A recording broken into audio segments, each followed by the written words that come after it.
Hey, good evening, and welcome to the Uptown Parlay Podcast. Now, your host, Ace. Welcome to the Uptown Parlay Podcast, the world's greatest sports betting podcast. This week we got Malik, Ace, and Ant. Yes, up. What up? What up? What up? What's good, y'all? I actually found the link, Ace. The link to what? You're checking out quite a little private chat there. It shows the list of head coaches fired. Mid-season?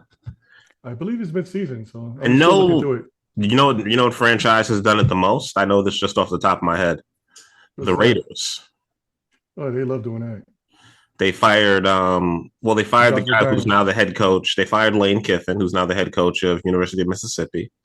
Mm-hmm. They fired the guy last year, John Gruden, correct? Mm-hmm. No, John Gruden wasn't last year. Oh, they fired Gruden. Last year was McDaniels. They fired Gruden, and then they fired McDaniels. And they also, just to let you know, I clicked on the link. Is Frank Reich got fired on November 27? That counts as middle of the season. Indianapolis, yeah. No, yeah. During the season, yeah. Brandon Stanley got fired in week 15. Yes, he did. They didn't let him finish the year. They got rid of him early because they knew they were going to hire a college coach. They just didn't know who. And I think that's why they did that, because that was in December. So they could have gotten a beat on that and let him finish out whoever was in the playoff or whoever they wanted to hire.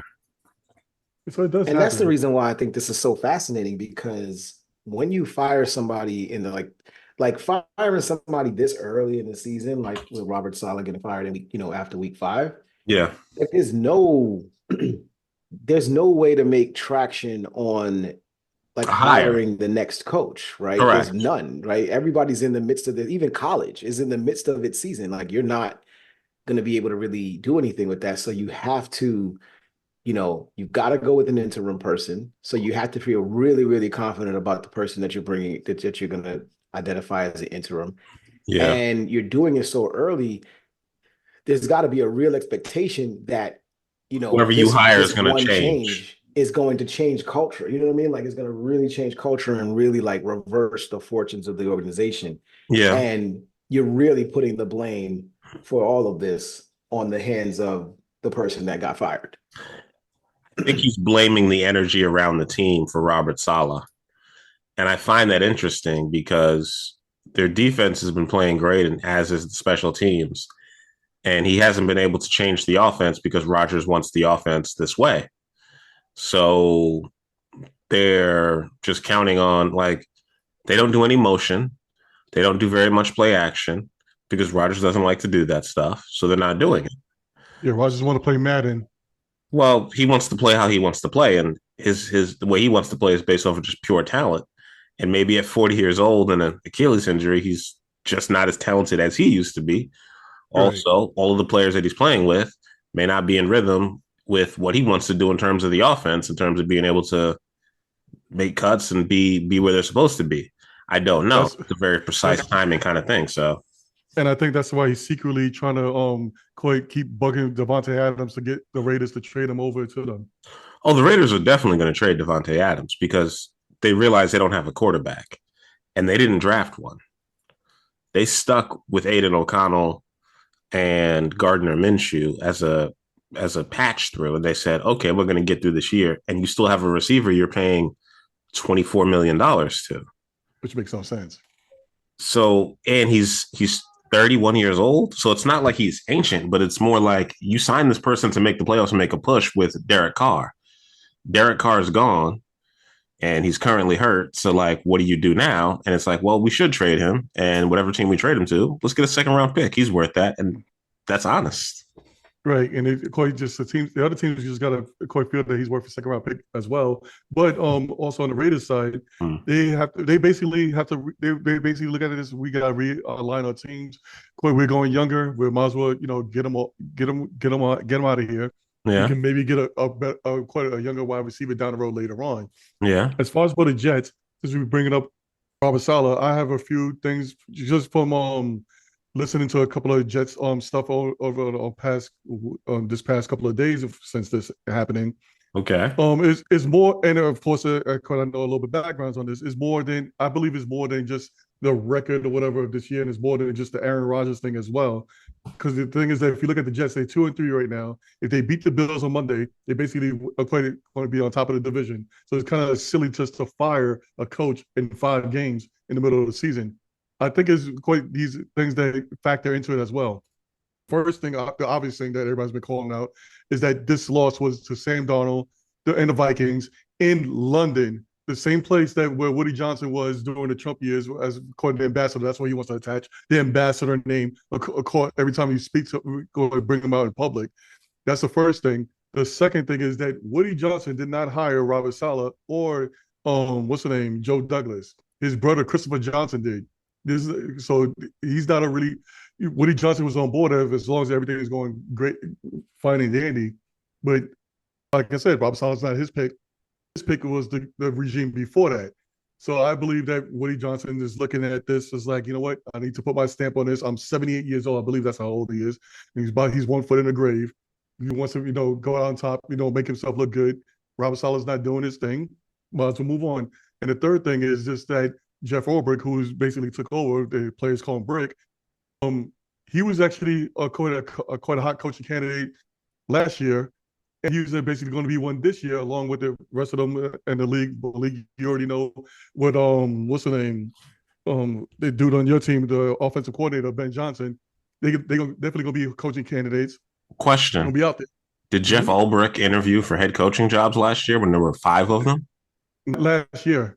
Oh, he didn't last year, but the 49ers did want to steal him back to make him the defensive coordinator over there. But the Jets cock blocked that from happening. And I believe Woody Johnson and the quite paid attention to people in the office, the management office, and said that this guy, we're going to lose this guy no matter win, lose, or draw. We're going to lose this guy sooner or later because Robert Saleh. This might be Robert Saleh's defense, but this guy's literally running it, and he knows what he's doing. We even seen this on the Senior Bowl. He knows what he's actually doing, and he can actually. No, I'm not questioning that. I'm not questioning whether or not it's no. Yeah. I know you're not questioning, but I'm just saying. I'm just throwing this out there because I believe this is the reason why they switched to Jeff Ulbrich in the first place. They've seen that quite a plus what you just brought up the Robert Saleh looking drained. I even seen that there's actually some reports on that. I've seen that myself before we came on today. That Robert Saleh looks drained. I can't even see him doing a game. He looks like he's out of it except for once in a blue moon when something actually happens. But Robert Saleh technically has no control over the offense, and and it's definitely affected him. This whole thing affected him on this. But anyway, what is y'all take on this or anything else on this? I think I think I even mentioned it in the chat, as we were going through everything. I think, everything about, and I hate to put the responsibility, like so many people have put the responsibility on the Aaron Rodgers side of things. I hate to put the responsibility on the Aaron Rodgers side of things, solely. But I think that it stands to reason that Robert Saleh, fortunately, unlike a lot of other coaches, never really seemed to have the opportunity to really, stamp on this team's on the offensive side of the field. Like in terms of the defense, sure, he was definitely involved in the creation of the defense and getting the talent on that side. So, the defense definitely, reflected his image or his style of play. But I never thought that the offense, he ever really was able to get a grasp of the offense. It felt like to some degree the Zach Wilson situation was kind of pushed upon him because that he was the number 2 overall pick. I think if you had an honest moment, he probably wouldn't have gone, with the Aaron Rodgers side of things. Maybe he wanted, that situation to kind of like, he just kind of went along for the ride on a lot of those things on that side of the ball, and there might have been a conversation early on to say, I'll take the defense, I'll make sure that side of the ball is taken care of, and we'll let the offense do what it needs to do and figure itself out. Right. And I think somebody on one of our chats was mentioning about like when you have a defensive coach and or you have an offensive coach. So you have a coach who's dominant on one side of the field or the other, you tend to kind of let that the other side of the ball kind of fall where it may. And I think that that's just the wrong approach for a head coach. Right. I think I I fucked think that up.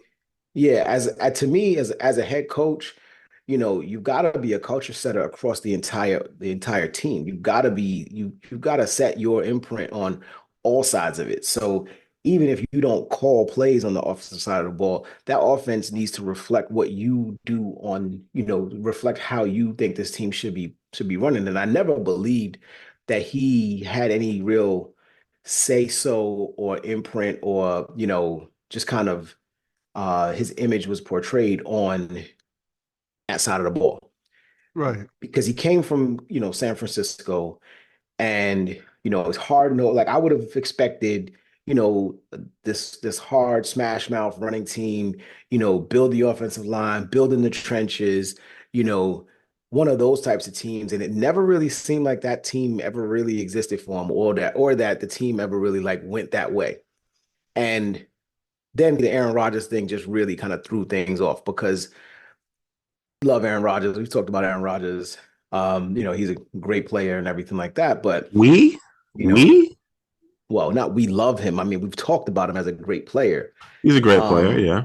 yeah, He does like I'm doing just kind of double checks on them. But anyway, go on. but but the fact of the matter is, like, he's that his personality, he takes over. He just takes over things, you know, and I just felt like it was undermining Salah the entire time, whether intentional or not. Never gave him the opportunity to really see what is a Robert Salah team like. We saw what a Robert Salah defense is like. We saw that in San Francisco, I think the team right? last year that the Jets got 7-10, that's a Robert Saleh team. No, that's not really a Rob Saleh team either. Why? Because that's running to Nate Hackett. I actually blogged about this, but I wound up editing it out, and Malik brought up most of it. But the thing is that I believe quite a true Robert Saleh team was derailed in his first year, and I hate to bring this up, I wound up editing this out when I blogged about it. Is Greg Knapp? Greg Knapp was supposed to be the guy who was supposed to basically help control everything with Mike LaFleur or whatever.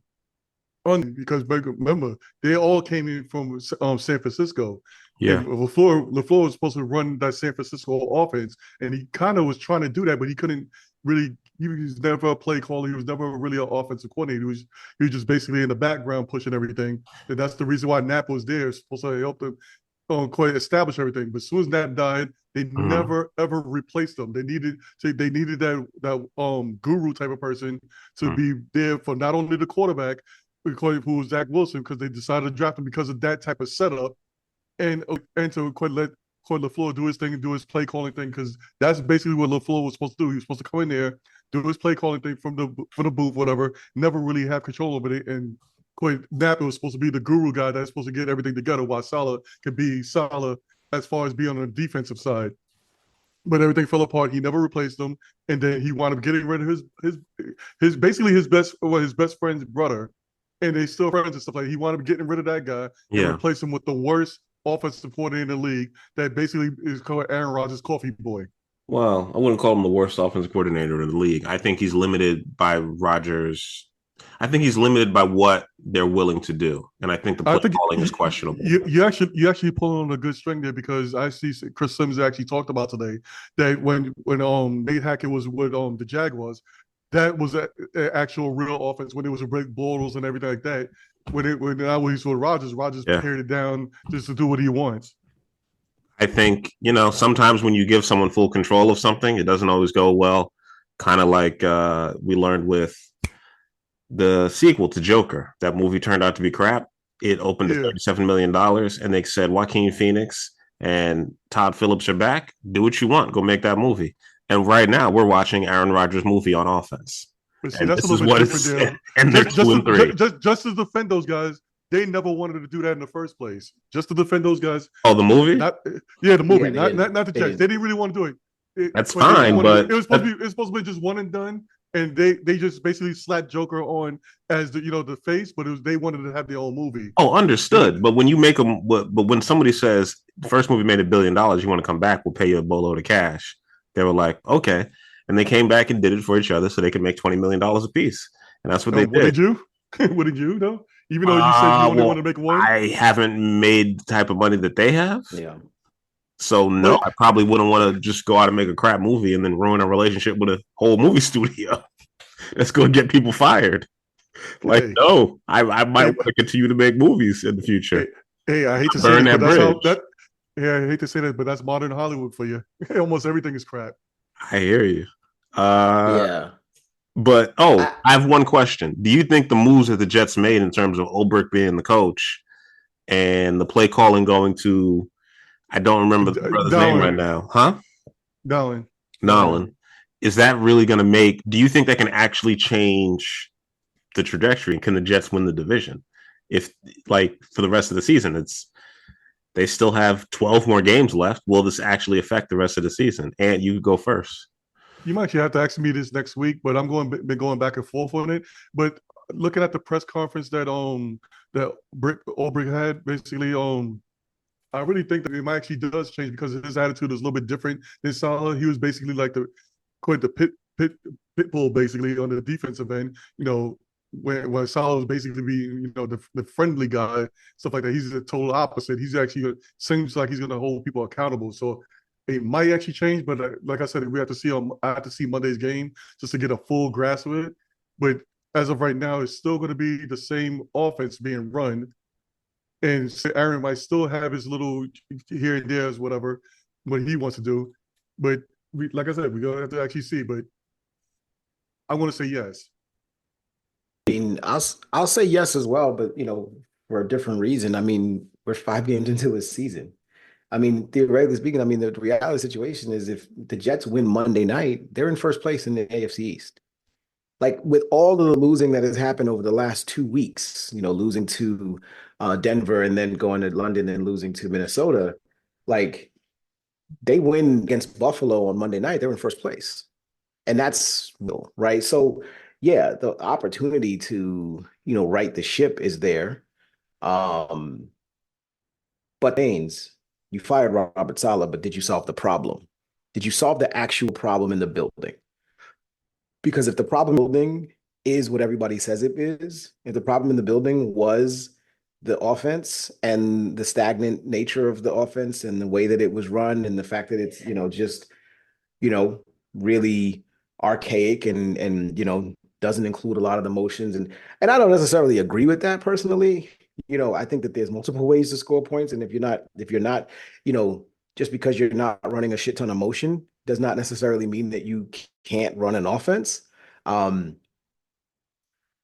If the offense was the reason that that things were failing or that things weren't working, how is firing Robert Saleh answering that question?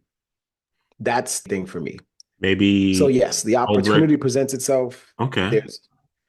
But I'm saying there's no reason to believe that the Jets can't turn it around because it is early in the season. It is, we are at week 6. Like, to me, I've always said, like, I know people say like the first 4 weeks is the preseason, but I actually think it's the first 5 weeks. I think week 6 to me is when the season actually kicks off. Cause I think, really, your first, I always like, especially from a betting perspective, I feel like I get better at being able to identify what these teams are after about week 5. That's when I can really tell who these teams are and what they've been after watching, 3 to 4 weeks of film on them and really paying attention to what it is they do.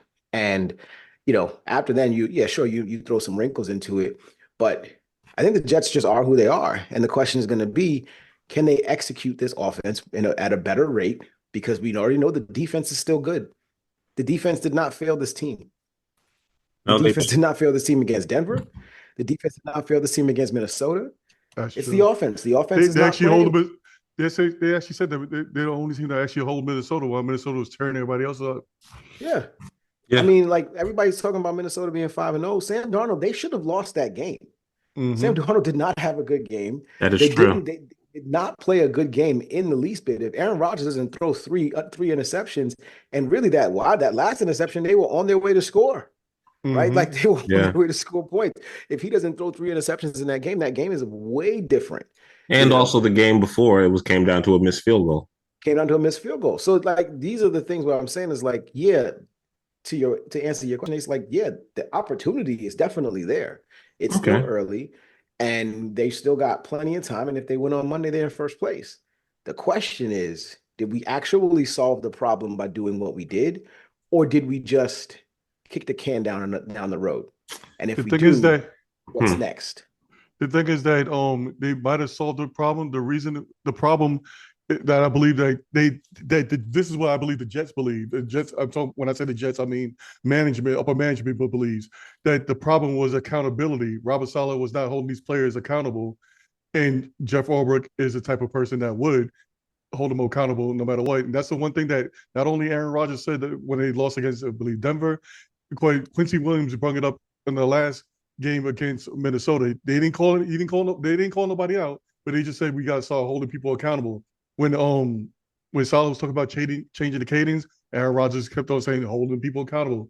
Quincy Williams said the same. Like I said, Quincy Williams said the same thing. This is what needs to be happening because I believe I put it in the chat before. The Jets actually had that Minnesota game alone. They literally had over 100 yards of just penalties alone. 100 yards. They gave Minnesota free 100 yards in penalties alone. That's insane. No team should be doing that. I'm just questioning. Then we can shift to the topic of doing this of like picking the games, right? All right. You've been an adult for some time in your life, and yeah, pretty much. I kind of hate it, but whatever. You have bills. When it comes to bills, I hate it. You have bills. You have responsibilities. You have to get up. You have to go to work. You have to pay your rent, pay your bills. Right. Right. Who holds you accountable for those things? Oh, I do, because I know dang well I don't want to be living in the street. Thank you.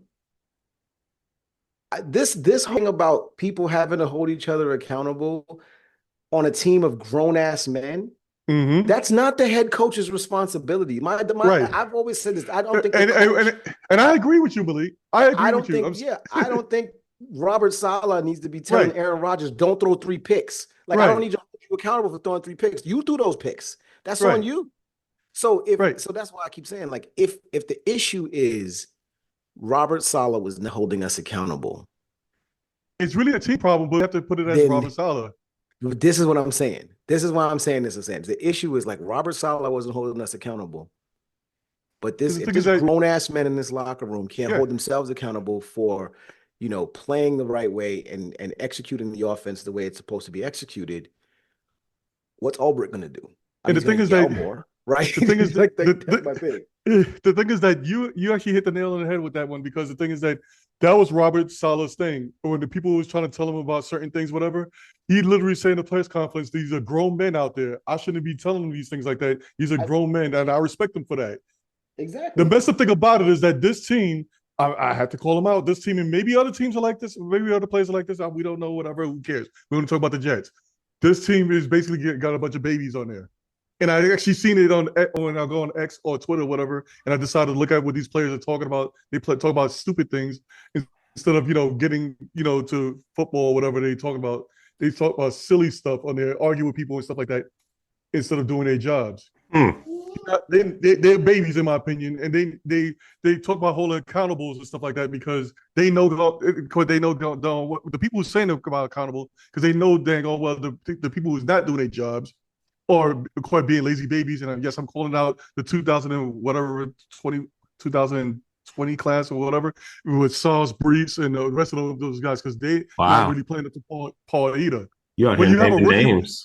Yes, I don't name the name because the thing is that because you have the rookie running back this year that coming in, Braylon Allen. He's actually playing better than Brees Hall, who's supposed to be rookie, who would have been rookie of the year. You have what's the name, Coy Wilson. He's not doing his thing either. He's over there being all lazy while Mr. Drops, what's the name? I forgot Aaron's buddy's name is. Getting all the damn catches. And then you have Sauce, Lazard, yeah, he's getting all the catches.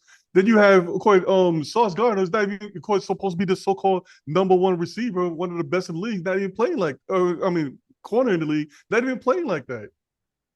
And it's names. There's also other players that's doing the same exact thing. They're not playing up to their standards. But yet you want to be whole corner. Well, maybe they need someone to motivate them, and Salah wasn't able to do that. And that's what I would say the accountability part.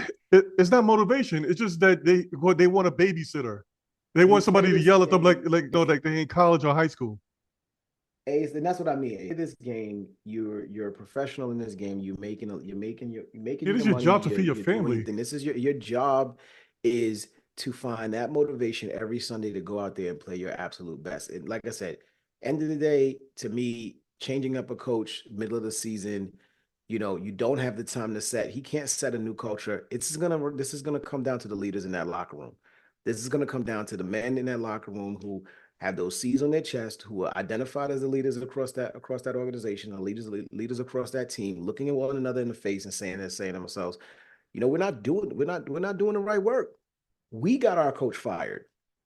Like, we're the Robert Saleh is without a job right now, because if we were 3-2 instead of 2-3, he'd be here. Or 4-1. Right. Another thing I have to add in. Oh, I'll let you finish. Sorry about that. Go ahead. No, the only thing I was going to add is just that at least I could give them this. They had a little players only meeting, and even though I threw him under the bus just a few minutes ago, at least Sauce came back, and he was saying today when they basically asked him about Robert Saleh being fired, he felt that it was on us. We got him fired, whatever. He said it. Now Obrick said it himself as well. We got to hold ourselves accountable. We basically got him fired. It's all fault for these type of things. At least I can put it back on. I might have thrown him under the bus earlier, but at least they're learning on that. And hopefully hopefully this is a learning lesson. Unfortunately for Salah, even though he got a lot, he still get paid for this. He has $5 million more coming away, right? Let me check, because I did download that. He has more year left on his contract, I believe. Let me pull that up, because I or did whatever. Have that earlier. He has millions of dollars coming his way, so good for him. And he'll get another opportunity because he's a great defensive coach. So whether that's in the NFL or somewhere else, someone's going to hire him, and he'll have another $1 million job. Yeah, he's from Detroit. He's from Detroit. That's another reason why what's the name? He was pissed off that he got fired. What's that mean? He's going to go to the Lions? No. Salah was pissed off that he got. Not Salah. Sauce was pissed off that he got fired because they both had a kinship because they're both from Detroit. I did not know that. That makes me understand how Sauce ended up going to Cincinnati. Mm-hmm. I'm speculating, and it's a speculation. You mean you're hoping? I'm speculating that Aaron Glenn and Ben Johnson, there might be coaches will be head coaches, and so the Lions will need to hire a new defensive coordinator and offensive coordinator. If they're going to be head coaches, that means somebody's going to be getting fired. So who else do you think is going to get fired? That led us into the next conversation. That was a nice segue, host. Ah, yes, go. Almost like I've done this before. Oh yeah. That's a good question. I thought about this, pretty heavily. I think, when you think about team expectations, where a team is supposed to be, where people expect them to be, and where it looks like they're going to end up. The one that I want to see get fired that I think could potentially happen is Antonio Pierce in Vegas. I hope it doesn't happen, because I hope that the teams, what everybody else saw, which was this team doesn't have a quarterback. This team has a lot of, holes in it at some of the most important positions on the team. And whoever they brought in as a coach was going to need time to build this thing and to really get the pieces right. And one of those pieces is probably going to be, Devontae Adams and getting more draft capital in order to build that team. So I hope it's not. That said, I think Jacksonville is definitely a possibility. We've seen they've invested a lot of money into Trevor Lawrence, and he's not playing up to the level of a $50+ million quarterback. And now that you've invested all this money into him, now might be the time to change things up. I think the situation in I think I was Denver might be on there, but I think now over the last couple of weeks they look like they're trending in the right direction. So that's probably not going to happen. How many games does Denver have to win for Sean Payton's job to be safe? Because he does have I think he's at like a 6-year deal, right? It's like a 6-year contract of which he's 3 years into. This is his second year. Okay. This is the second year. I honestly, Ace, I think in order for him to get fired, they would have to fall off a cliff. I'm talking like they'd have to like win no more games. And it looks like they're trending in the right direction. Okay. But the other team that I definitely think is on radar, it could happen is your team, Ace. Chicago. You think they're 3-2 right now? They're 3-2 right now. Yeah. But if their expectations, you got to remember, this team was talked about really early on, not necessarily by you, but by a lot of people. This team was talked about as being a team that people believed could be in the playoffs this year. And they will. I remember that. And they will be. But if they aren't, yeah. And people look at this team and the talent in this roster and say, we haven't reached the level that we expected to be. And Eberflus has been here for 4 years, and we want to push that agenda forward. We want to get a fast track on the next thing. Let's bring in a coach that's going to exponentially advance the career of Caleb Williams. And if there's a hot coach that comes in that's able to do that, he's your focal point. He's your focus. If you feel like that Eberflus has not done that by the end of the year, I could see that happening. So those are the two teams that I'm thinking of. The other one was Stefanski in Cleveland, and I just think I think that would be stupid personally, but I think it would be a rash decision based on the Deshaun Watson situation, which they just wouldn't want to take ownership of the fact that like they messed it up and not him. To talk about this very specifically with the Browns, that's because the owners made a desperate decision. They didn't ask the coach if they wanted Deshaun Watson. They just went ahead and signed him. And then now that it's not working, now it's the coach's fault. And I find that hilarious because now he's going to be saddled with, well, you were the coach of the year twice, but why can't you make it work with this guy when you was winning games with Joe Flacco last year, who's 38 years old. Right. Hey, and that's what I'm saying. Sorry, and I know you, I'll let you go real quick, but that's not very dissimilar from what we just saw with Robert Saleh. Yes, except he made the playoffs last year. No. I'm saying it's not really Cleveland. So, if you know what the problem is in Cleveland and it ain't the coach, then just let the coach do what he got to do and bench homeboy. What I'm saying is in terms of the situation. Yeah. Go ahead, Ant. I was just gonna say one thing that has affected the Bears coaching situation is when you look at the Commanders. They're 4-1 right now, and they're the hottest team there. Everybody's talking about them being in the playoffs and stuff like that. That could be affecting them. But I wanted to throw one or two teams out there, maybe three. They might be on the hot. I want to see our guys take on it. Who the coaches might be on the hot seat. First one is the Bengals. Second one's the Giants. No. You don't think the coach is fired? It doesn't make sense to fire the coach when you were shaky on giving that quarterback the contract. And I had was a Titan. So the Titans. I agree with you, except he fired. Yeah, he doesn't matter. They fired teams fired coaches in 1 year after 1 year before. The Titans, but there was a first time for everything. So considering what the Jets just did, who knows? Yeah, just started. There were 3 college games I wanted to talk about. All right. Before we move on, Texas, Oklahoma, Red River rivalry, aka formerly known as the Red River Shootout. Texas, number 1 team in the country. Oklahoma, 4-1, number 18 team in the country. Malik, Texas is favored by 14.5. Do you think they win or cover?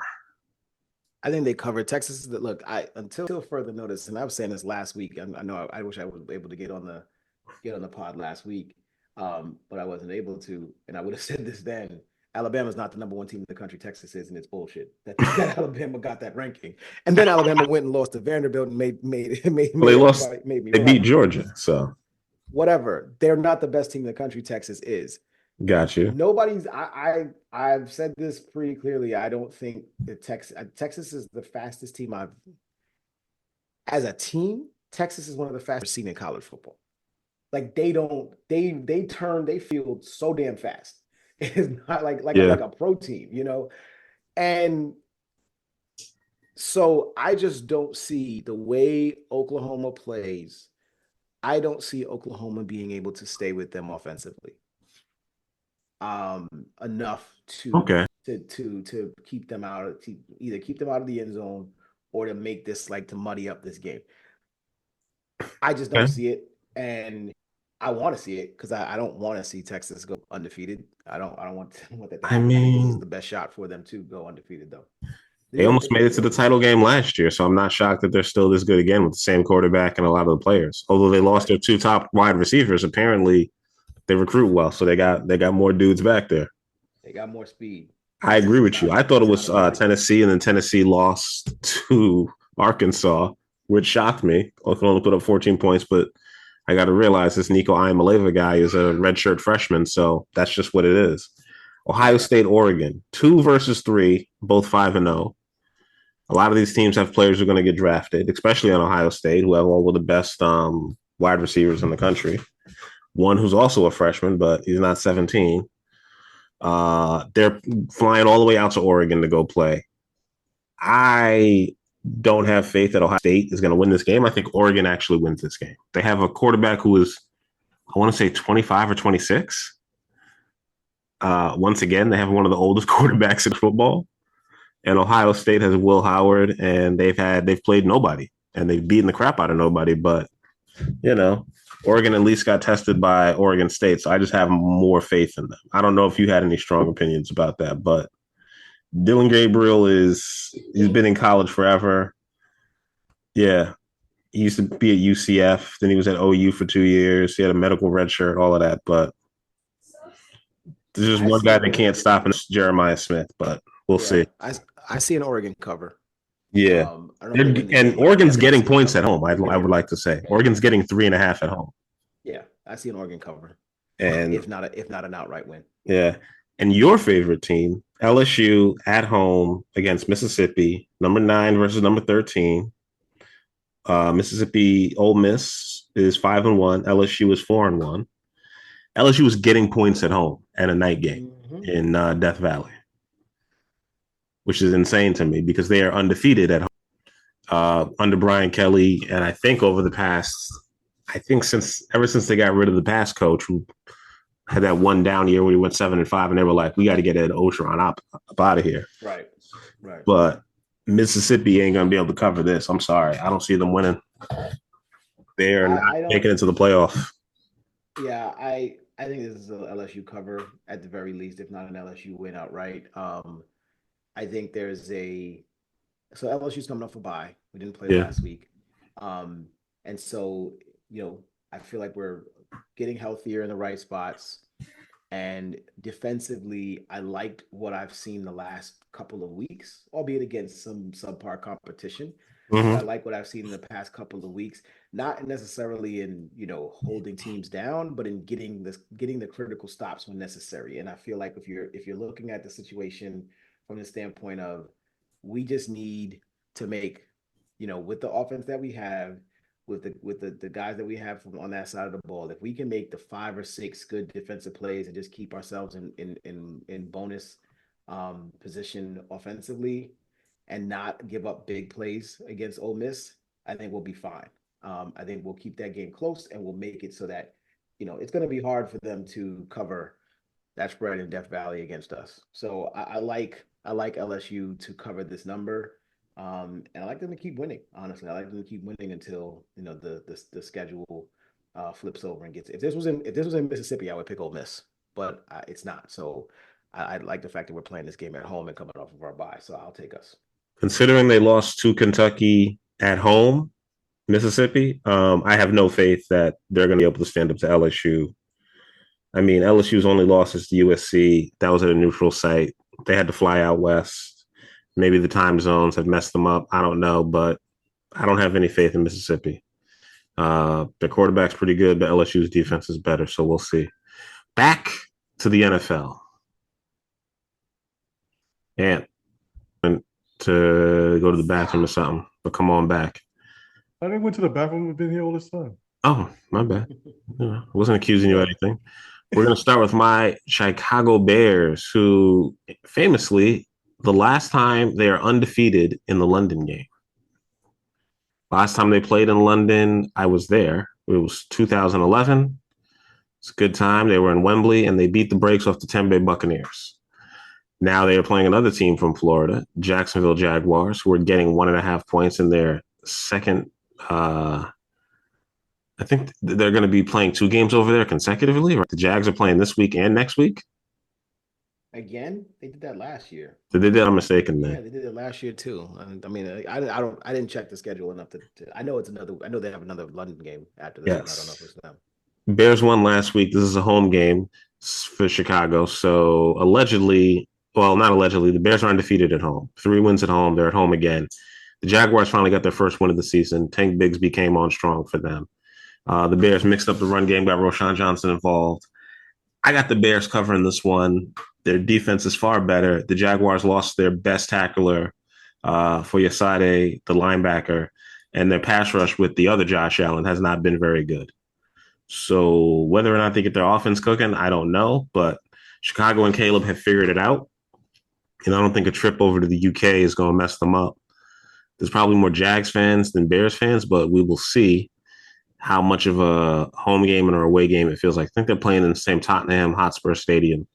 And it's going to be a little bit cooler over there. So I don't know. Maybe it'll be tough for the Jags to adjust considering it's still pretty warm even down there in Jacksonville. I'm taking Chicago, and I'm going to lay those points, though. Ant, who you got?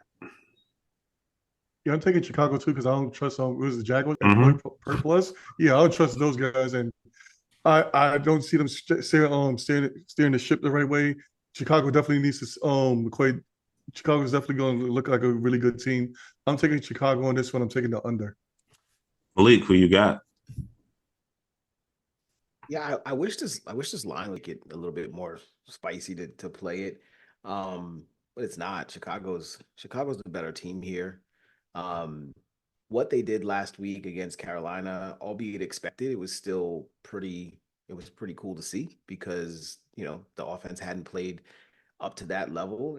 When you play against teams, somebody I heard say this, so I'm not going to take full credit for it, but the point was when you play against teams you're supposed to beat, you beat them, and you don't just skate by. You beat the brakes off of them, which is exactly what the Bears did.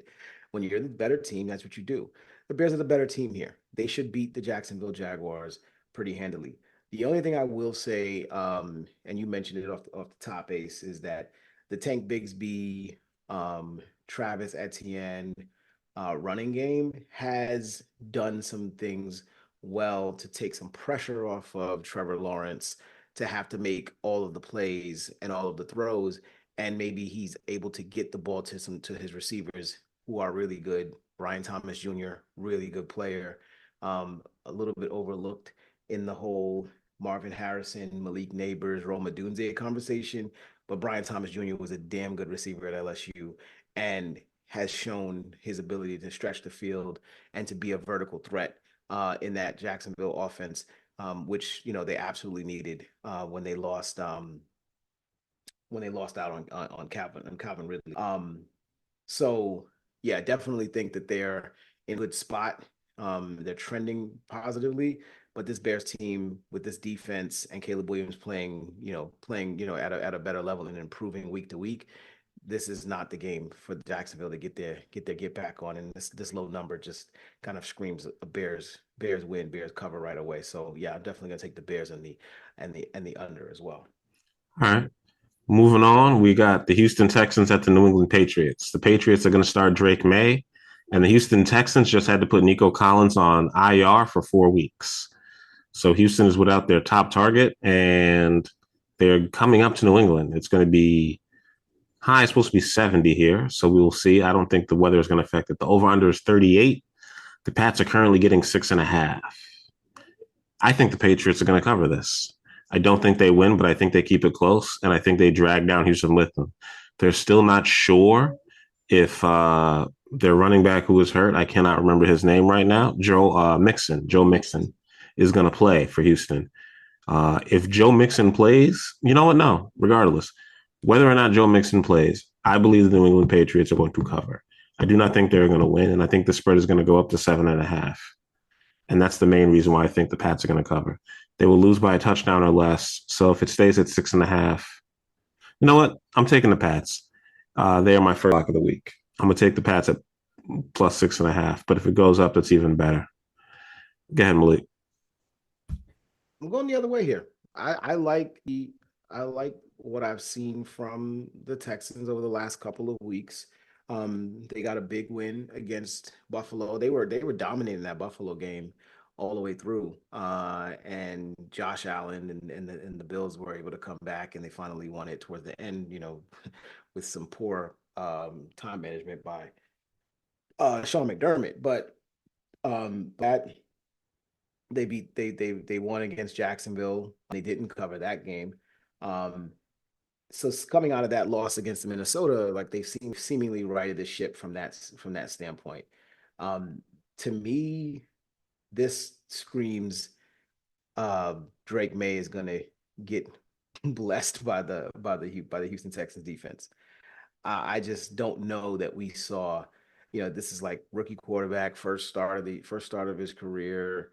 At home, that's a good thing at home, but against one of the top teams in the conference, this is not, to me, the best place to put him out there. I think the Texans pass rush is gonna play well, and gonna get some pressures against Drake May and that New England offensive line. And I think just overall, what we're seeing out of CJ Stroud is, even though Nico Collins is out, this is why you got Stephon Diggs. This is why you signed him. This is why you have Tank Dell and Dalton Schultz and the rest of the guys on this team, so that even in the fact that you don't have Nico Collins, you have a still pretty good arsenal to rely upon.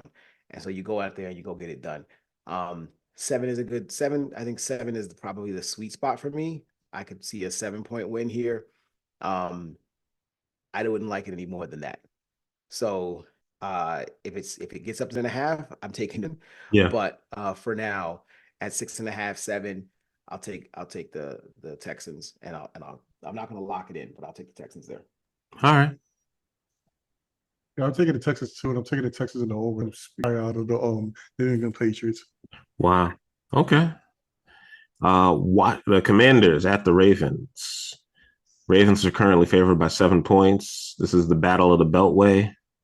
It goes by a few other names. If you know, you know. Malik, what do you got?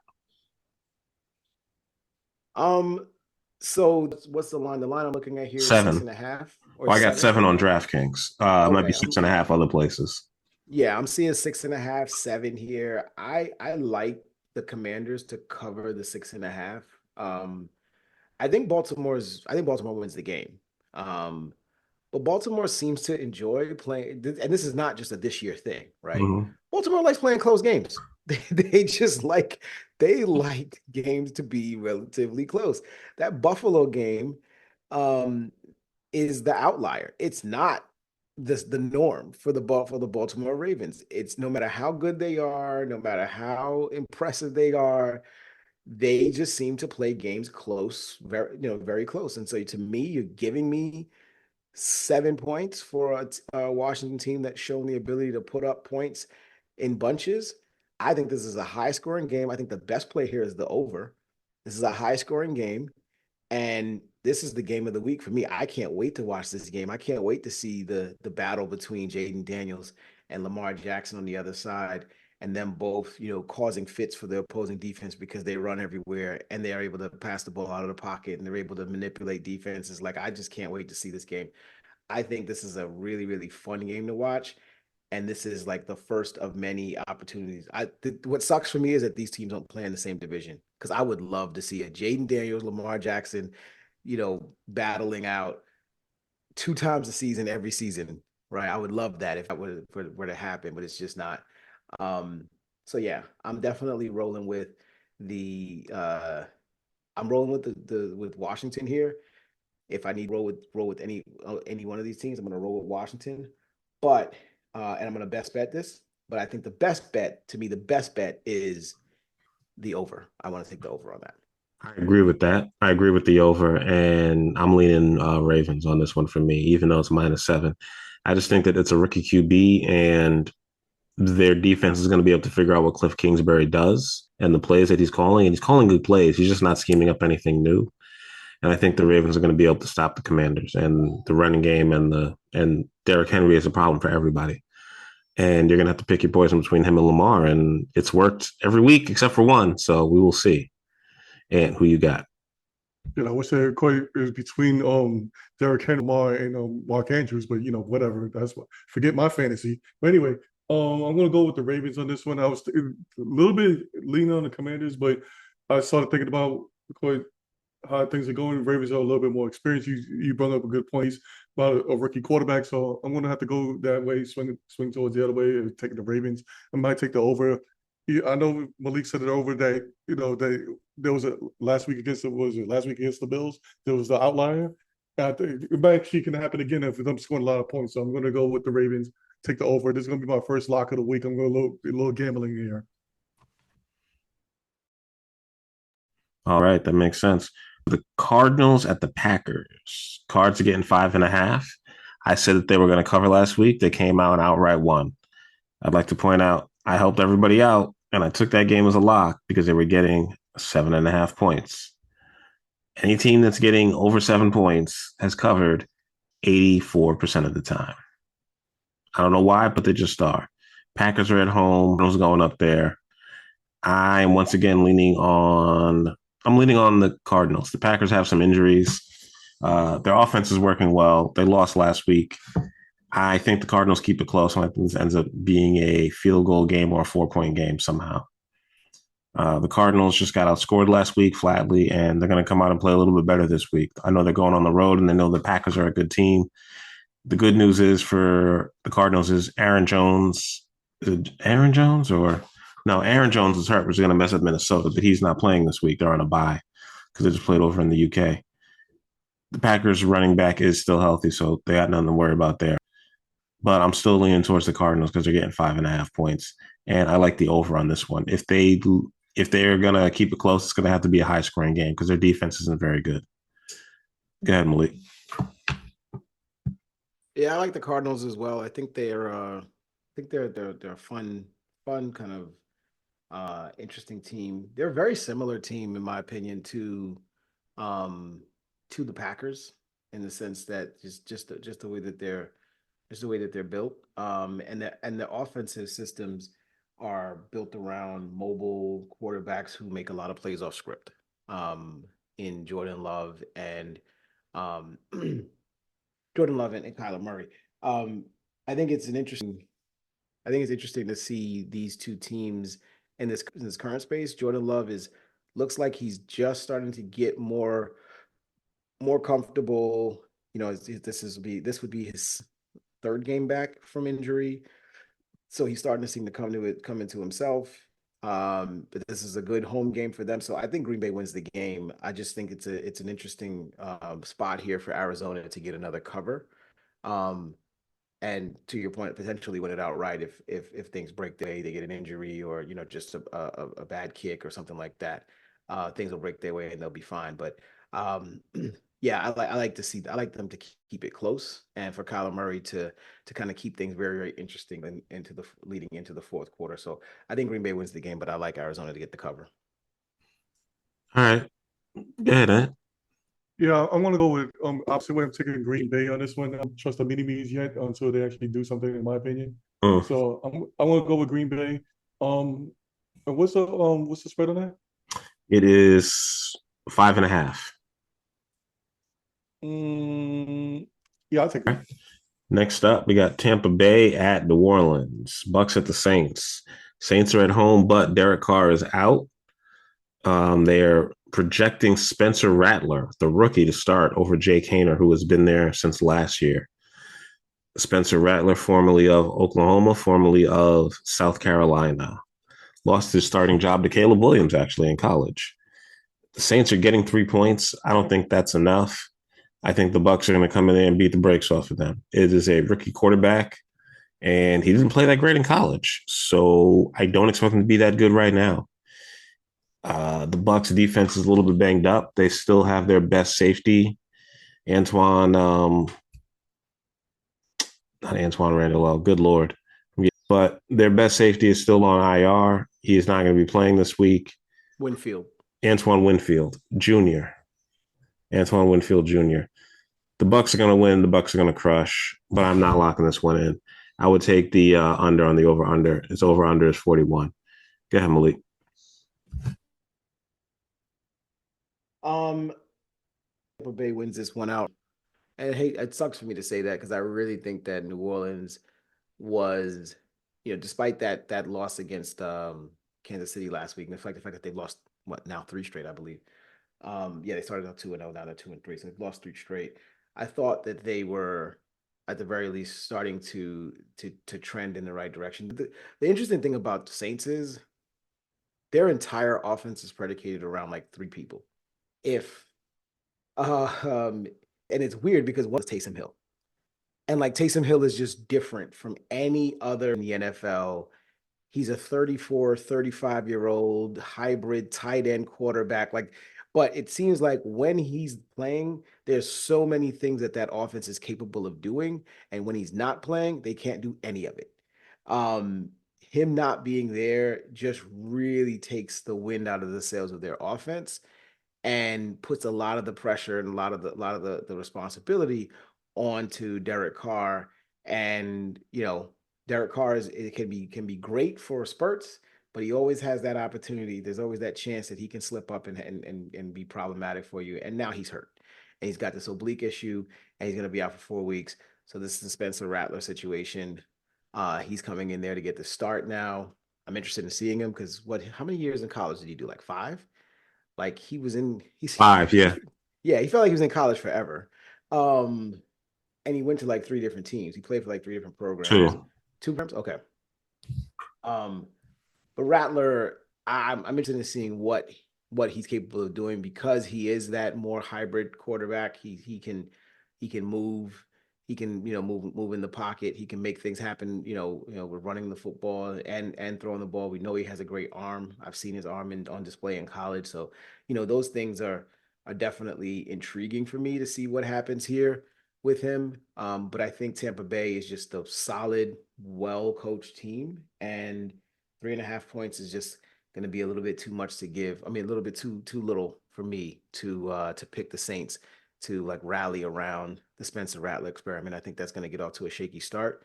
And as a result, I think Tampa Bay wins this game. And so I'm locking in Tampa Bay and the under. Yeah.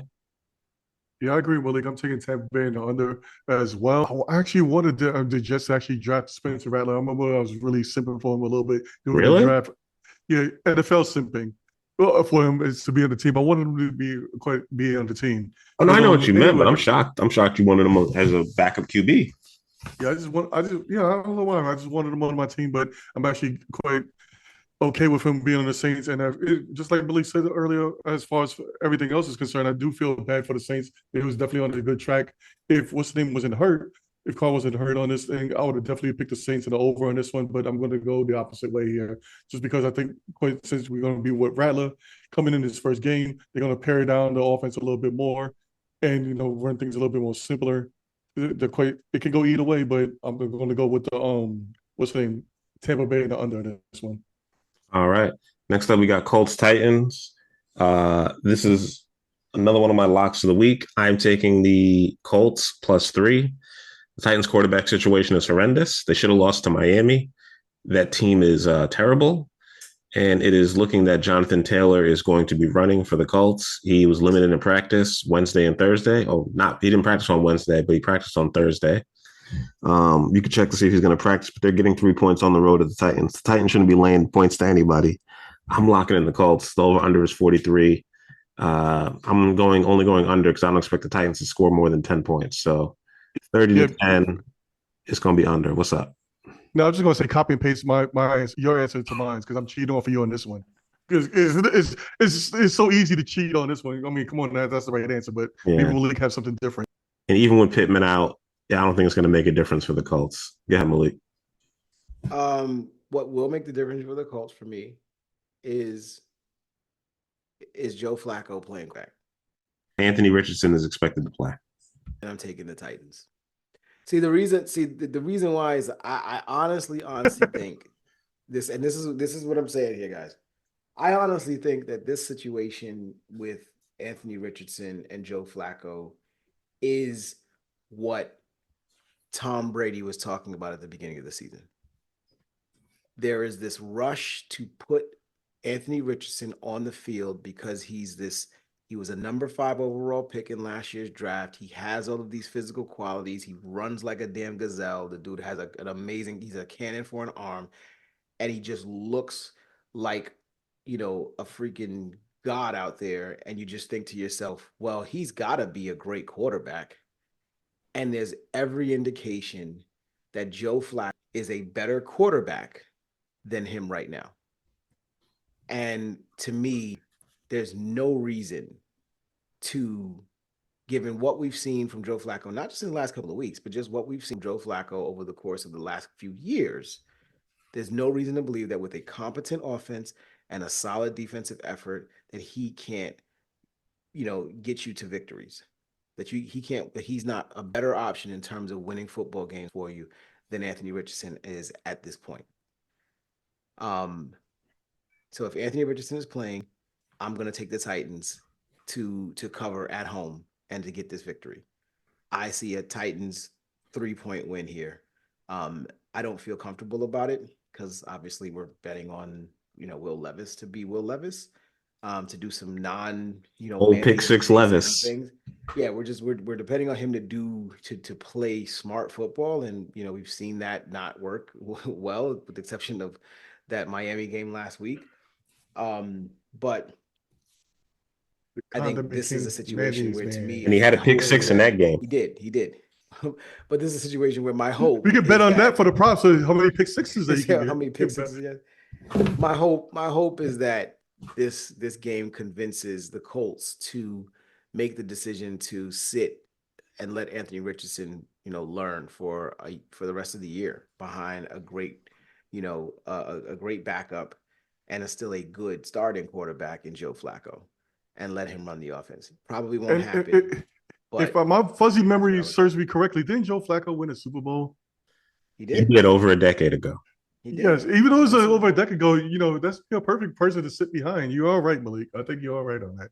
I just think it's this. Anthony Richardson. I mean, you saw this. We talked about this before, Ace, when Anthony Richardson got drafted. Like, he barely played any college. Correct. And even when he played college, he was at Florida, right? If I'm not mistaken. Yeah. Even when he played in college, he showed some serious issues with his accuracy, in the pocket. 9 or 10 games because of injuries. And and he was hurt a lot. So he was drafted as a project. And I get it. This theory that the best way to learn is to play.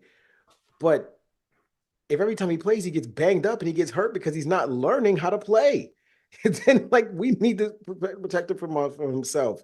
We're investing a lot of money into this guy. Why not? And we spent this money on the quality backup that is Joe Flacco. Why not let him learn behind Joe? And if Joe falters, then sure, you can bring the kid back in. But I don't see any reason to rush him back out there anytime soon. That's fair. Moving on, we got first 4:00 game. We got the Steelers at the Raiders. Raiders are getting 3 points at home. It's looking like Russell Wilson may actually get a chance to start. I think they're preparing both of them. Russ is finally fully healthy. I don't think that's going to make a difference. Devontae Adams isn't playing for the Raiders. The Raiders are going to lose. I'm taking the Steelers. I'm not locking this one in, but I feel really strongly. The over under 36.5. I think it may actually go over, and the Steelers are going to score around 24, 27 points again. Go ahead, Malik. I want to see the Raiders. I really do. Why? Trying to break Mike Tomlin's record of being 500 or above? What's going on? Oh yeah, that too. I think it's. Have you guys heard this sentiment over the last week that Mike Tomlin is the most overrated coach in football? Only people who want to see him get fired. So I've been hearing this because they've been saying, oh, he's been 9-8, and he hasn't had a losing record his entire career, and that's all well and good, but he's living off of mediocrity. I think that was the word that He won a Super Bowl. Yeah, and that's what they're saying. And he went to another one. He's living off of a Super Bowl that he won like over a decade ago, and he's been mediocre. Wow. He's had mediocre teams for the last. And this is what I'm hearing, right? But I just think that this whole thing with Justin Fields and Russell Wilson it needs to be figured out eventually, and maybe a loss in Vegas against the Raiders is what kind of helps them, push this along. They're 3-2. Right? Yeah. Yeah, they're 3-2. So they lost their last two. I don't see this ending well. Just because. Well, Aiden O'Connell's going to get a chance to start. O'Connell's going to be Aiden O'Connell starting, and we've already talked about how bad their offensive situation is. And Amir Abdullah still in the league. But yeah, I want to see Pittsburgh win this. I want to see Vegas win this game because I want to see Antonio Pierce get a dub. I just don't think it's going to happen. I'm going to roll with Pittsburgh in the under. This will be the first away game the Raiders play at home this season because there's more Steelers fans than there are Raiders fans in Vegas. And who you got? I'm taking the Steelers as well. I'm definitely taking the under this one. Let's see Russell Wilson say he's behind on the bench. But I feel bad for Pierce. I think he's going to get railroaded. Malik, you brought this up earlier, that he might be one of the people getting fired. Unfortunately, I think that he is basically he looks like he's getting set up to be fired. But I'm going to take the Steelers. I'm taking the under this one. I'm not locking this in. Next up, we have the Atlanta Falcons at the Carolina. Mentioned this game because my lock of the week is the Atlanta Falcons. Oh, wow, that was easy. I am super duper confident in this. The Carolina Panthers will put up no resistance. They're at home. They're on the East Coast, and they moved this game to 4:00. Not for any weather-related reason, just because they know not too many people are going to watch it. They don't want to clog up the 1:00 slate. So there you go. The Falcons are going to crush the Panthers. The over-under is 47. Falcons might score that on their own. And this game might be delayed to next week, Tuesday or something like that. But anyway, I'll just take the Falcons. And I'll take the over in this one. And you know what? Just because you're getting free points, I'm going to get free points too. Let's lock that in. Go ahead, Malik. We're saying the Falcons in Carolina. Falcons versus the Doormats. Correct. I thought we weren't picking this game, but yeah, I'm definitely going to take Atlanta as well. -6. That's just a gimme. Yeah. Hey, we get 5 locks each week. I'm using one of mine on a gimme. What's the point of betting, man? You're trying to make money. That's smart. I won't use it. Yeah, we need to start keeping track of this again. But anyway. Ain't much to talk about. Like, I know there's not much to talk about, but like, I'm gonna take obvious wins, and this is an obvious win. And the next one, I tend to agree, but I'm just not locking it in because I feel it's kind of cheap. But I'm not gonna lock it in. Whatever. I'll take Atlanta with you. Cheap and dirty. I need to keep. Don't worry, Malik. I'll take the blows and take all the cheap dirts. Cheap hits or whatever. Because Ace is trying to get that cheap wins. Detroit Lions at the Dallas Cowboys. The Battle of Thanksgiving happening in October. Game of the week.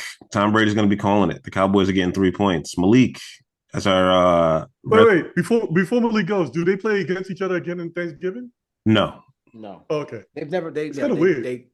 No, they can't because they Dallas host the games. Play home games. Okay, both of them was the host games. Oh, yeah. I don't know what I was thinking. Yeah. Dallas gets the late game. Lions get the early game because they're in the Eastern time zone. Yeah. Okay, forgive me, folks. This is Thursday night. I'm tired as heck. We're recording. Yeah. Anyway, Brady's calling the game. Cowboys getting 3. Go ahead, Malik. No, okay, you guys go first. I want you guys to go first. I'm locking in the Lions. I don't believe in the Cowboys. Their defense is still hurt. Their offensive line is still mid. The Lions got a better offensive line. They got a better pass rush. They may not be able to cover as well, but they got one guy who could run. I'm not that concerned. They had the team catching passes last week when they were playing.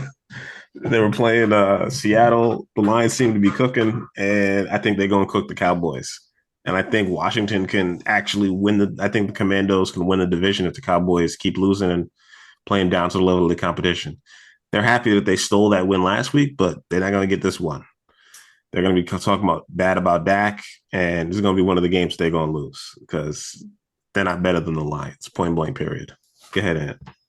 Yeah, I'm gonna go with your ace, and I know maybe Malik might actually pick the Lions. But anyway, I'm gonna pick the Lions on this one, taking it over. This is gonna be a beatdown. And you forgot to add in that fat boy running back. What's his name again? He's so old and pathetic, nobody cares about him no more, and he's out. He basically 1 foot out the league.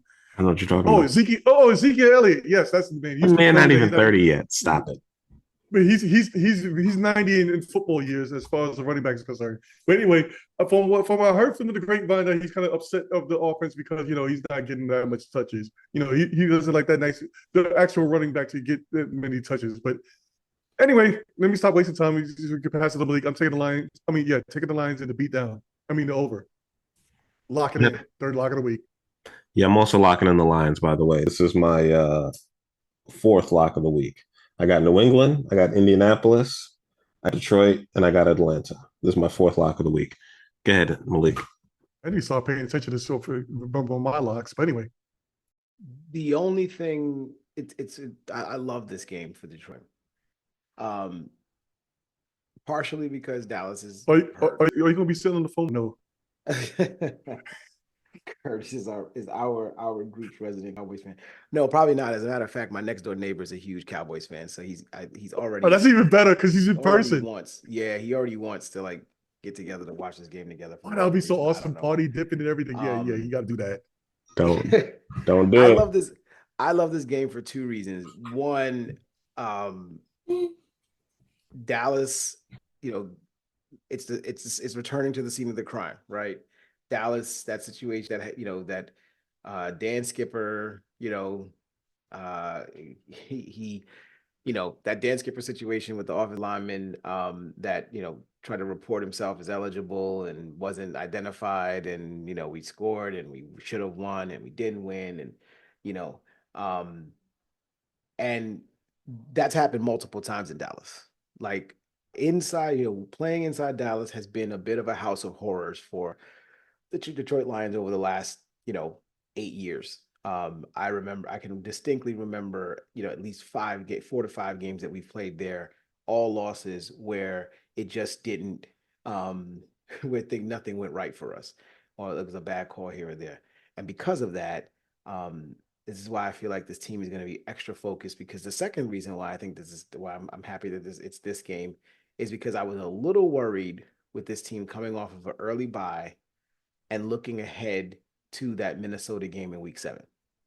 That game against Minnesota in week 7, could be for, to take over the first place in the division. If we were to win this game against Dallas, we'd be walking into Minnesota 4-1. They'd be 5-0, and that game would be for the first place, for the stranglehold on first place in the division, which we absolutely, obviously want to get a hold of. And so I thought about this game as a potential, looking too far ahead about the Minnesota game, but then I realized, no, it's Dallas. We don't like them, and we want to crush them.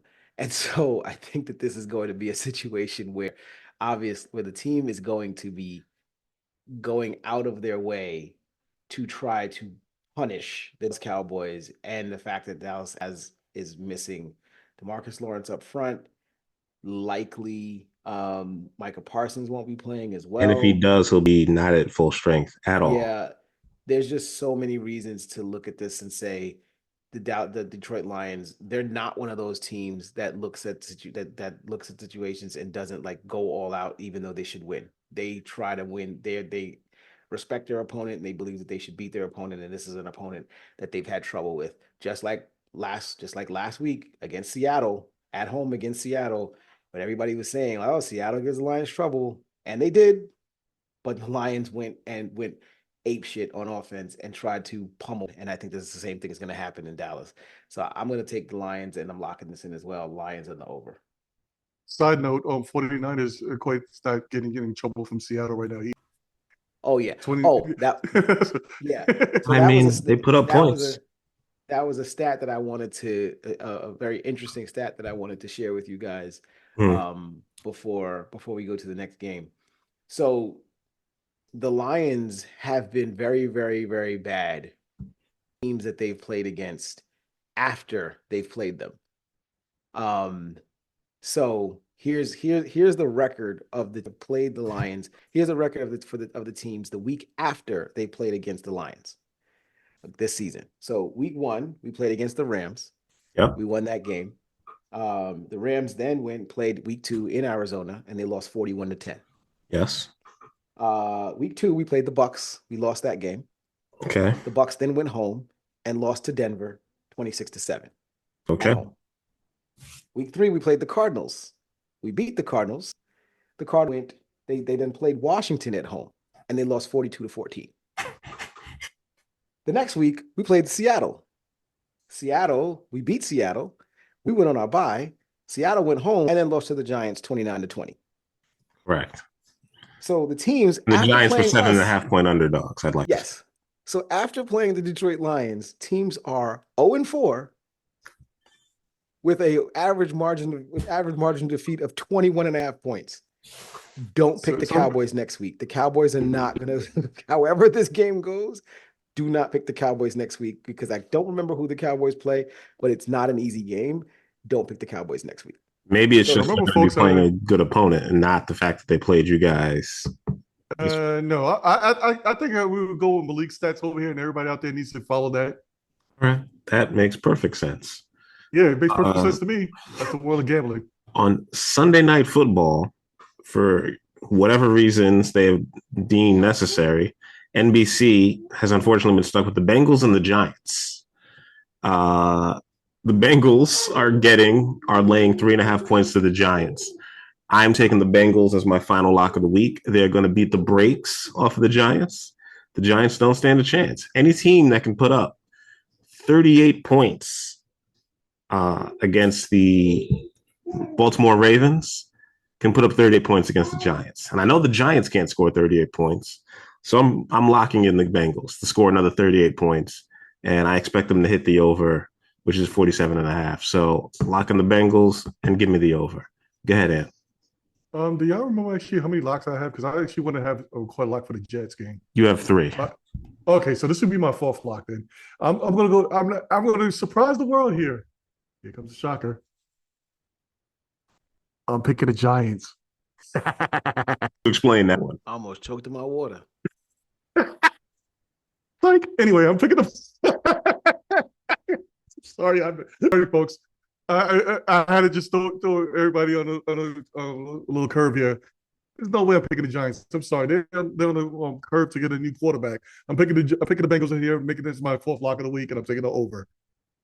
There's no way I can explain that. In what world can I explain that Manning going to raise from the grave?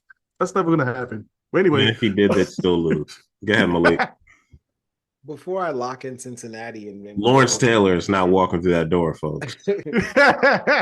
Yeah, before I lock in Cincinnati and let us roll on to the next game, I do want to give the Giants credit for a big victory in Seattle against the Seahawks.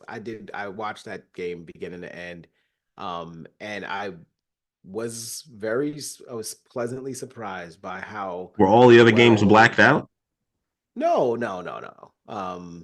Well, Malik actually likes football games. The Lions, they were on bye, and I was just kind of flipping through games, and that one kind of caught my eye, and I was like, okay, let me see what happens here. And yeah, just wound up being intrigued by what I was seeing from this. Like, I would really tell myself, like, can the Giants really beat this team? And lo and behold, they didn't. They did. It wasn't like Seattle, gave the game away. No, the Giants soundly beat them, and their defense played well and hasn't played bad all season. And Daniel Jones finally didn't mess it all up. And so I'm going to give credit where it's due. I think in situations where the talent levels are even, the Giants have a pretty good shot as long as Daniel Jones doesn't do Daniel Jones things. The fact of the matter is, no, they're just not better than the Bengals. The Bengals are a really good team. The Bengals won game, though. You think they could actually pop the pumpkin on this one and keep on going, or the Bengals should be 3-2? They really should be 3-2. Yeah, I was going to say that they should be 3-2 at least. They've lost some heartbreakers. This is a team that we already know is better than what their record is saying, at least offensively. And I just don't think the Giants have enough, especially with Malik Neighbors out. They don't have enough offensive firepower to stay with the Bengals. And the defense, albeit a solid defense that they have on that side of the ball, they're not going to be able to contain um, the Bengals more, enough to cover that 3.5 spread. So I'm definitely taking the Bengals here, and I'm locking this in as well. And that's my fourth lock. Next up, we have the Bills at the Jets playing for the division lead of the AFC East. The New Jersey Jets are at home. They have a new head coach and a new play caller. We discussed this in depth in the beginning. The Jets are getting 2.5 points, and the over-under is 41. And please make your pick. I'm not going to spend too much time on this. I'm going to go with my Jets, obviously, and I'm going to take the under in this one. I think both teams is a little bit, or quite the Bills is a little bit banged up. The Jets is a little bit banged up mentally. Hopefully, this things will turn around. I'm quite going to try to believe in Ulbrich on this and see what he does. Hopefully, he can get over the mess that's called the offense. But anyway, taking the Jets and taking the under. Let me go next. I am taking the Jets because they beat them when had Zach Wilson. Aaron Rodgers is better than Zach Wilson. He's less mobile, but he's a better QB. The defense is just as good. The Bills' defense is not as good. If the Jets want to run the ball and make a couple of quick passes to win this game, I think they will. They cannot get a really good pass rush, the Bills, and I think the Jets will be able to stop them. It's really just that simple. The Jets are going to be at home. Weather's not going to be much of a factor. I don't think it's raining or anything crazy or extra windy. I'm taking the Jets because they're getting points at home. And I'm also going to lock in the under. I think the under is the safest bet. Go ahead, Malik. Oh, yeah, that was my fifth lock, just to make sure I say that. I'm not locking anything in because I don't have any left, but I think the under is the best bet on this. And the Jets are getting 2.5 at home. Tease it up to 3 if you're really nervous about it. Go ahead, no, I'm locking it in. Well, we know.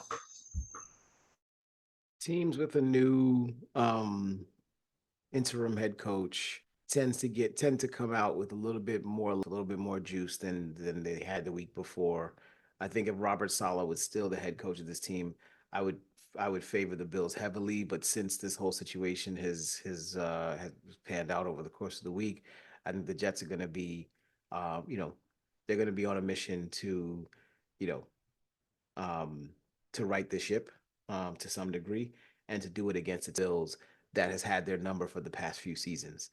And again, put themselves in prime position to win this division. Because the fact of the matter is, it's a 2-horse race. Miami, is not in the running right now with Tua being out as long as he's been out, and you never know if he's going to come back because they just can't win. They can't win anything if Tua's not playing. And New England's New England, right? New England is not going to challenge anybody anytime soon. They've already seemingly thrown in the towel with switching over to Drake May. So, the expectation is that the Jets need to win this football game to show that they are legit, they are for real, and they can win this division. And I think they will. I think they'll play well enough to win this game. I definitely think they'll play well enough to cover this number. I think this is an outright victory by the Jets. I just find it interesting that we saw that post that was floating around the chat during the week about MetLife Stadium being like the worst stadium on the planet, like the worst stadium in the NFL, and it's like such a bad stadium that. Isn't that stadium like 9 years old? It was still horrible. It was built in 2014, right? I'm not tripping. It's not. It's poorly designed and poorly laid out. But yeah, there was a post. I don't know. You might not have seen it, Ace. There was a post going around talking about how bad the stadium was, and I was like, "God, the stadium's so bad that the NFL decided to schedule 2 games on 2 consecutive nights in that stadium." like, let's do Sunday night and Monday night in that stadium because it's such a great field to play on. It worked last year. Like just stop. It's really more the field, but other teams play on turf too. Like the Bengals play on turf, and that stadium is a million years old, I believe. Besides, the turf is hard to even get there and leave. We talked about this a couple of weeks ago when LeVon was here. And yeah, but you can still tailgate and stuff. Although I'll take it to the Yankees game, so I don't care. Yeah, that's true. Did you make your pick? Oh no, I did. I took the Jets, and I'll take the Jets and the under. I think this game plays a little bit close. I think defense comes out, plays hard, and Aaron Rodgers just doesn't make the mistakes that he made in London, and they should be able to keep it close and, probably win outright. I didn't like the way I saw Buffalo play last week. I thought Buffalo was they just seemed lethargic. They just seemed not ready to play. And Josh Allen had a bad game for the second straight week. So I'm definitely gonna roll with the Jets here. Just playing some inspired football and getting a win. So I'll take the And Jets. no more senior moments from Aaron Rodgers. Senior moments. Okay.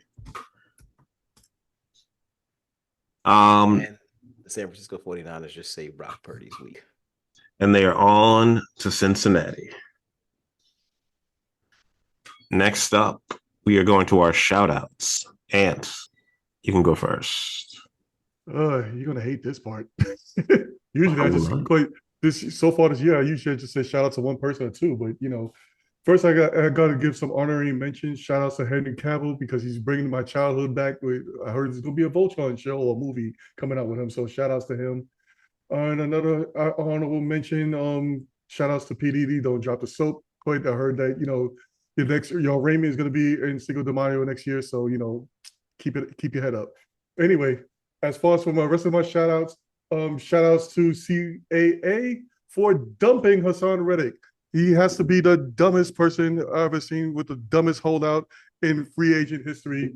You could have just did a hold-in and just, still get paid, but yet you basically lose almost close to $10 million in fines and everything like that. Your own agency said, you know what, screw you, we're dumping and moving on. Shout outs to CAA for moving on for them. Shout outs to Coffee Boy for they had Hackett for actually keeping your job. I don't know how you get to have that. From what I heard, Salah was about to fire you or demote you, but you wound up still getting demoted, but yet you still keep your job. Oh, another honorary mention, shout outs to Christopher Columbus, because nobody cares about you. Once again, quite happy Heritage Day. But anyway, that's going to happen later on. Shout out to Joe Douglas. I don't know, he's somewhere in a hidey hole somewhere. Hopefully that you're trying to make negotiations to get Devontae Adams and not just hiding from Woody Johnson because you might be next. Anyway, shout outs to Robert Saleh. He was a good coach for the time you're here. Unfortunately, in New York press and being a Jets coach is one of the hardest jobs to be in. On the flip side, shout outs to Jeff Ulbrich for getting that job. Shout outs to Houston Texas defense this week because you're gonna get to your very own time baptized the Jake May show. So shout outs to you guys. Also shout outs to the Yankees, Mets, and Liberty. Sorry, too bad the Liberties actually lost last night or tonight as we see it tonight. Keep your head up. Hopefully y'all win the next games. And I do have one more shout out. Shout outs to I can't believe I'm actually two more shout outs. Shout outs to Woody Johnson for sticking your spoon in the pot again and of course showing why you should not be the owner, sell the damn team. Anyway, the last shout out is to Rich Samini for ripping that jackass called Mike Florio because he wanted them to give more questions to Aaron Rodgers and throw basically Aaron Rodgers on the bus. We get it. You don't like Aaron Rodgers because of his point of view, whippy dandu. But we all know reality. You don't need to keep getting on Aaron Rodgers about this. Stick to the damn football, stick to the cover. But anyway, shout out to Rich Samidi for throwing one quote for ripping on him for that. Anyway, this is a long shout outs. Usually I'll go hopefully back next week with my 2 or 3 shout outs. Shout out to Pardon the Interruption for covering baseball really. Shout out to the Detroit Tigers for winning. They're extending that to 2 best words in baseball that you can hear, Game 5. Shout out to my Yankees for making it to the LCS. And also shout out to Grimace for getting the Mets to the NLCS. Shout out to my New York Liberty, who did not come through but lost in overtime as I was watching that game right before we were getting on this pod. I'm pissed, but yeah, Courtney Williams keeps beating our ass. I don't know how this woman was doing it. She was running by the Sun and she's running by the Liberty. We had a bad shooting game, so hopefully Sabrina can fix that and come back and hit some more threes. She went 3 for 9, and that ain't going to cut it. And shout out to my Bears. And shout out to college football for playing games on Tuesdays and Wednesdays. So there's literally football on every day of the week until the end of November. Malik, what you got?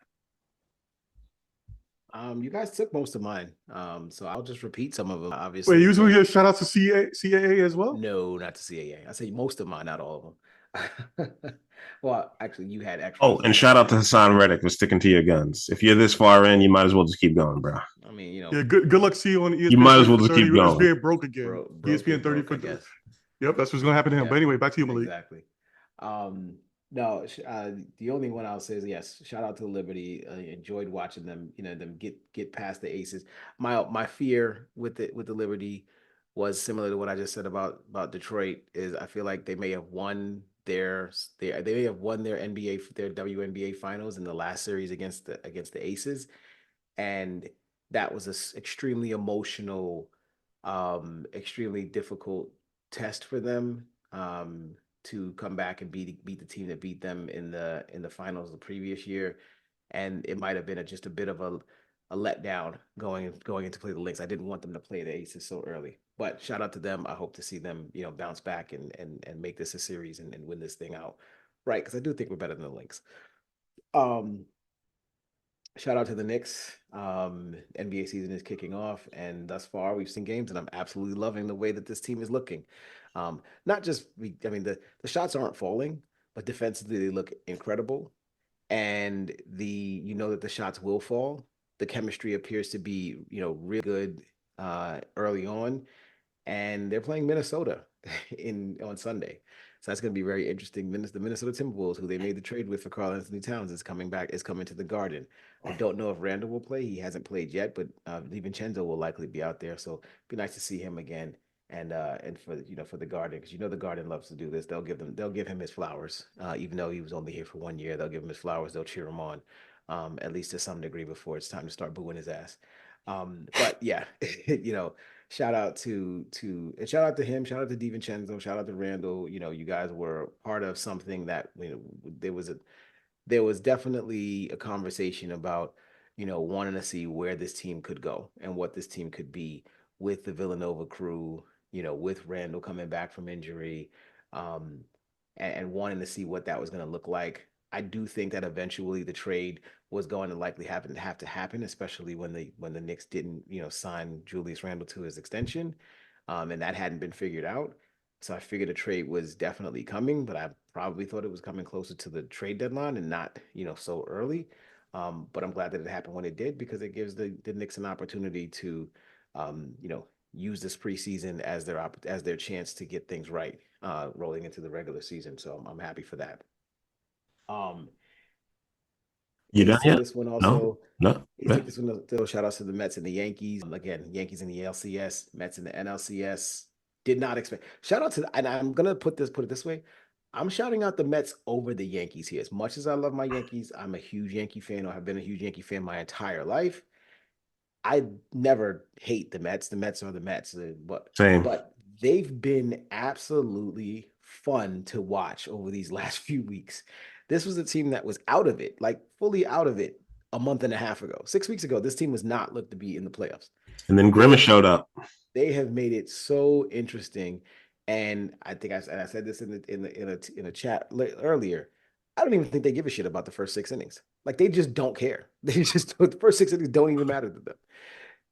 The real shit happens. The real shit happens when the lights get dark and it's the seventh, eighth, ninth innings, and they have to, and these teams have to go to their bullpen because Pete Alonso and this squad, and what's his name, Lindor, and this squad is absolutely, they're absolutely taking advantage of timely hits, and they're doing their thing. The Yankees are where they're supposed to be. The Royals were not a match for us. We should have beaten them. We should have swept them. We didn't. But winning the series 3-1, I'll take it. Now bring on the Tigers or the Guardians or whomever, because we should beat them too, and we should find ourselves in the World Series, because the Astros aren't in it, and that was the team that I was worried about for the most part. Last but not least, rest in peace to Kembe Mutombo. I don't think we talked about this. We did. I don't think I didn't talk about You this didn't talk because I about it. wasn't on the show last week. Fair. Great ambassador for the game. And one thing I will say is, as much as I enjoyed just watching him play and watching all the things that he did on the ball, his voice was probably the most recognizable voice in sports, in my opinion. And so not hearing his voice any longer actually did kind of give me a little bit of a jolt, a little bit of shock when I heard the news. So shout out to him, you know, hoping all his family and his friends and loved ones are doing well in the situation. And well, hopefully there's someone out there that'll carry the torch for you. There's a lot of players from that area now that are, you know, doing really good things out there, and they're following your leadership. So hopefully they'll keep that moving forward. And I'm done. And that's a wrap for us. Please follow, like, and subscribe. You can find us on Podbean, Podcast Addict, Spotify, and wherever you get your good free podcast at. And we are out. Peace. Peace. I hope the Dodgers lose.